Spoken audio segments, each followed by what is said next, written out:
माझ्या नवऱ्याने जेवण बनवलं तर झालं असं. आज रिक्षा चालवायला काय गेला नाही म्हणून विचार केला ना, माईचं थोडं टकलं करून द्या एवढ्या गरमीमध्ये. आणि तसं पण तिचं ना आता दुसऱ्यांदा टकलं होणार झाल्यापासून. केसकडे आहेत पप्पाने टकला केला, पप्पाने केला. असं मग सकाळीच केस कापून घेऊन आलेले म्हणून दोघांना सकाळी सांगोळ करून दिली. आणि आज मी हा घरी असण्याचा पूर्ण फायदा उचला, म्हणजे माझी आधी जिम्मेदारी ह्याला दिली. चला नाश्ता वगैरे करून आमची टकलीची टोपी बघ. आणि चालीमध्ये काय झालेलं दुर्घटना ते तर मला नंतर माहिती पडलं. म्हणजे माहिती पडलं की एक आई आपल्या बालाला गरम होते घरामध्ये, पत्र्याचं घर असल्यामुळे बाहेर घेऊन बसली तर उठताना तिची खिडकी डोक्याला लागली आणि खूप रक्तानेच भरलेली. तर असं काय झालं होतं. फायनली माझी दुपारची सर्व कामं झाली. आता मी जाऊन फ्रेश झाली आणि जरा बरं वाटलं एवढ्या गरमीमध्ये आंघोळ करून. आणि तुम्ही बघू शकता हा सकाळचा नाश्ता तो मी आत्ता करायला लागलो, म्हणजे आता 1:30 वाजले. त्या टाइमला मम्मी लोकांचे असंच असतं, जे न्यू मॉम किंवा मम्मी आहेत ना त्यांचं बघू शकता.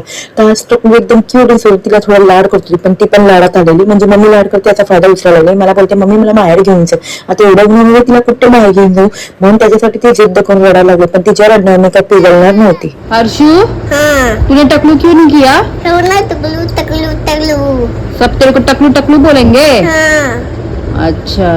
आणि झालंय काय असं, मी ट्युशनला सोडायला गेली ना तर खूप उशिराने आली आणि राजने मच्छी आणलेली. माझी वाट बघून बघून त्याने धुवून वगैरे मस्त तारायला घेतला. आणि यावेळेला मी बघते ना बापरे मी एवढी खुश झाली वाव. तर मनोरामध्ये अशी मच्छी तळवळ, कारण की मच्छी तळताना तेल भरपूर उडते. हे बघून मी ना विचार केला आता तो काय बोलणार म्हणून मस्त लसूण सोडायला बसते, म्हणजे थोडीफार त्याची हेल्प करते.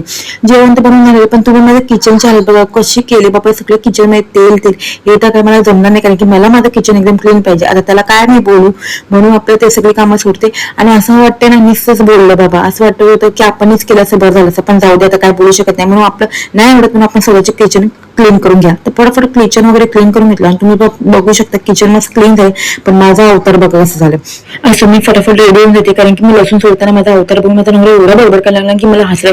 काय काय शब्द बोलायचे ते मला मी सांगू शकत नाही, पण एक बाई असते ती ओळखू शकणार की असा अवतार बघून नवरा काय बोलला. तर चला मी तर रेडी झाले, भेटूया आता पुढच्या ब्लॉग मध्ये.